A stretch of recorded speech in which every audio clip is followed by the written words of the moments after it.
कहते हैं ना, अजब तेरी कुदरत अजब तेरे खेल, छछूंदर भी डाले चमेली का तेल। पाकिस्तान किसी संगठन का फिर से सदस्य बने और उसी संगठन से रूस को बाहर कर दिया जाए। सुनने में थोड़ा अजीब जरूर लगेगा, लेकिन ऐसा ही कुछ हो रहा है। क्या है OPCW, जिसमें ऐसा हो रहा है और क्यों हो रहा है? ये संस्था क्यों मायने रखती है? किसके इशारे पर रूस को बाहर का रास्ता दिखलाया जा रहा है? तो वहीं दूसरी तरफ भारत का सबसे बड़ा और जबरदस्त कार्रवाई, जबरदस्त एक्शन चीन के ऊपर बिल्कुल हिला दिया है चीन को। जानेंगे इन खबरों को विस्तार से। सीरिया का जो ये क्षेत्र है, ये क्षेत्र हमेशा से लड़ाई झगड़े का केंद्र रहा है और यहाँ जितने विकसित देश हैं, चाहे वो पश्चिमी देश हो चाहे रूस हो, अपने अपने हथियारों का परीक्षण करने में कोई गुरेज नहीं करते हैं। ये समझ लीजिए कि सीरिया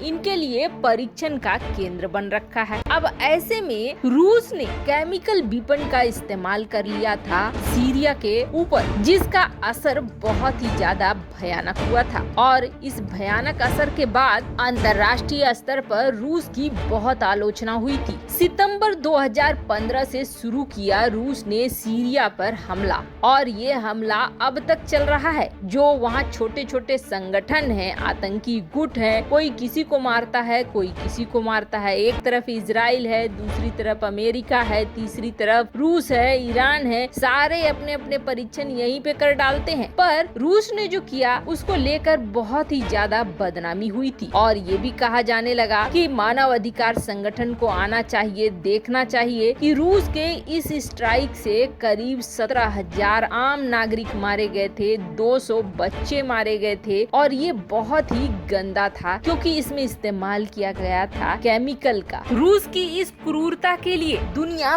बहुत ही ज्यादा स्तब्ध हो गई थी। एक समय था जब जापान के ऊपर परमाणु बम गिरे और उसकी भयानकता को देखकर जैसे दुनिया दहली थी, वैसा ही सीरिया का ये कांड था। हालांकि रूस ने भी ये अपने परीक्षण के तौर पर किया था कि चलो मारना तो है ही, हमारे विपन का परीक्षण भी हो जाएगा, और हुआ भी कुछ ऐसा। लेकिन इसके बाद रूस आज तक बदनामी झेलता आया है और उसी बदनामी का असर है कि नाटो देशों ने और पश्चिमी देशों ने इस चीज का फायदा उठाया OPCW में। क्या है ये? दरअसल ये संगठन बनाया गया था केमिकल वेपन्स के इस्तेमाल को रोकने के लिए। 41 देशों का ये समूह है जिसमें कई सारे देश हैं और रूस भी इसमें शामिल था। लेकिन एक महीने पहले से ही रूस को ये आभास हो रहा था कि उसके ऊपर कार्रवाई हो सकती है। दरअसल रूस ने ये कहना शुरू कर दिया कि हमने जो बयान लिखा, जो स्टेटमेंट लिखा, जो हम इसमें फॉर्मेट देना चाह रहे हैं, वो पश्चिमी देश स्वीकार नहीं कर रहे हैं। यहाँ तक कि रूस के खिलाफ एक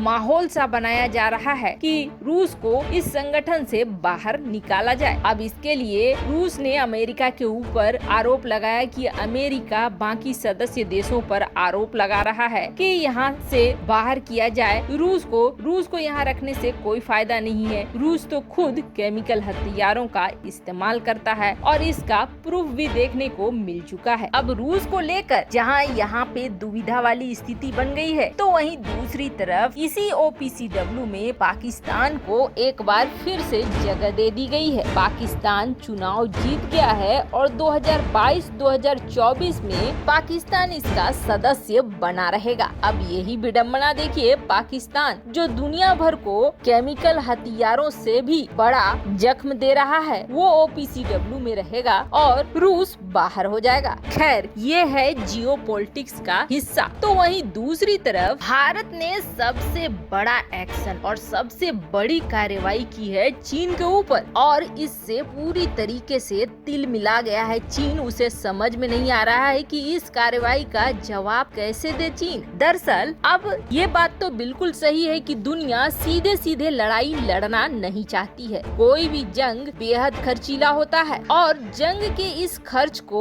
वहन कर लेना हर देश के बस की बात नहीं होती है। जैसे एग्जाम्पल के तौर पर कारगिल की लड़ाई शुरू तो पाकिस्तान ने की, पर जब ये लड़ाई 2 हफ्तों से ज्यादा चलने लगी तो उसकी इकोनॉमी पूरी तरीके से हिल गई। यहाँ तक कि संदेश आने लगे सरकार के पास कि 2 हफ्ते से ज्यादा हम आगे टिक नहीं पाएंगे और भारतीय सेना लगातार मात देती जा रही है। अब अंत में नवाज शरीफ दौड़ा अमेरिका और फिर वहाँ से उसने ये घोषणा कर दी कि हम कारगिल से अपने सैनिकों को वापस ले रहे हैं, युद्ध को बंद करो, और आखिरकार युद्ध को विराम मिल गया। ये दिखला रहा है कि 2 हफ्ते तक में ही इतना खर्चा हो गया कि पाकिस्तान हिलने लगा। ऐसी ही अवस्था कई देशों की है और जो काफी बड़ी अर्थव्यवस्था वाले देश हैं, वो भी अब युद्ध के दूसरे तरीकों पर विचार कर रहे हैं और काम कर रहे हैं, और वो दूसरा तरीका है हाइब्रिड वॉर। हाइब्रिड वॉर बेहद खतरनाक है किसी भी देश के लिए। अजीत डोभाल ने इस बात की पुष्टि भी की थी और कहा था कि हाइब्रिड वॉर से बड़ी बड़ी सोसाइटी, बड़े बड़े देश हिल जाते हैं। अब यही हो रहा है, किसी भी देश में प्रदर्शन करवा दो, किसी के खिलाफ प्रोपेगेंडा चला दो, लोगों के मन में ऐसी भावना भर दो, जो गलत है जो सही है उसे गलत बनाकर पेश कर दो। ऐसी ही चीजें अब चल रही हैं और इसमें बहुत बड़ी भूमिका कहीं न कहीं इंटरनेट और सोशल मीडिया निभा रही है, और इस भूमिका का असर ये होता है आम जनता इससे जुड़ती चली जाती है, चाहे वो गलत इंफॉर्मेशन ही क्यों न हो, और उससे जुड़ते हुए अपने ही देश के लिए गड्ढा खोदना शुरू कर देती है। अब आप देखेंगे चीन ने अपने देश में ट्विटर को, फेसबुक को, कोई भी बाहरी सोशल मीडिया प्लेटफॉर्म को बंद करके रखा हुआ है। अपने देश में वो ऐसा कुछ भी नहीं होने देना चाहता है, लेकिन उसने खास तौर पर हायर किए हैं लोगों को जो भारत के खिलाफ, गलवान घाटी वाली हिंसा के खिलाफ और उइगर मुसलमान के ऊपर कोई अत्याचार नहीं हो रहा है, इस तरह के प्रोपेगेंडा को इंटरनेट पे फैलाएं, सोशल मीडिया में फैलाएं। खास तौर पर ये लंबे समय से चल रहा था और ट्विटर पे अभी तक कोई एक्शन नहीं हो रहा था, लेकिन अब हुआ एक्शन, और ये एक्शन हुआ नए सीईओ के द्वारा। नए सीईओ कौन है तो आप जान लीजिए, भारतीय मूल के पराग अग्रवाल बने हैं ट्विटर के नए सीईओ, और इन्होंने आते ही सबसे पहला एक्शन ये लिया है कि चीन के ऐसे अकाउंट जो प्रोपेगेंडा फैलाते हैं ट्विटर पर, उन्हें बैन करना शुरू कर दिया है। ये सबसे बड़ा एक्शन है इस वक्त चीन के ऊपर। वैसे आपको बता दें, इससे सबसे ज्यादा चिढ़ा होगा पाकिस्तान, क्योंकि हाल ही में पाकिस्तान की मीडिया में ये लगातार डिस्कस हो रहा था कि भारतीय टैलेंट अब कई ऐसे पोजीशन पे पहुंच रहे हैं जो भारत को फायदा देने वाले हैं। वैसे आपको बता दें, अब ट्विटर के बाद फेसबुक भी ऐसा ही एक्शन ले रहा है, और जो चीन से रिलेटेड प्रोपेगेंडा वाले अकाउंट्स हैं उन्हें सीधे रिमूव किया जा रहा है। इसका बहुत बड़ा असर पड़ेगा, आप देखेंगे आने वाले समय में। वैसे आपको क्या लगता है, क्या ये एक्शन बेहद जरूरी था? कमेंट कर अपनी राय जरूर बताएं। जल्द मिलते हैं अगले वीडियो में नई खबर के साथ।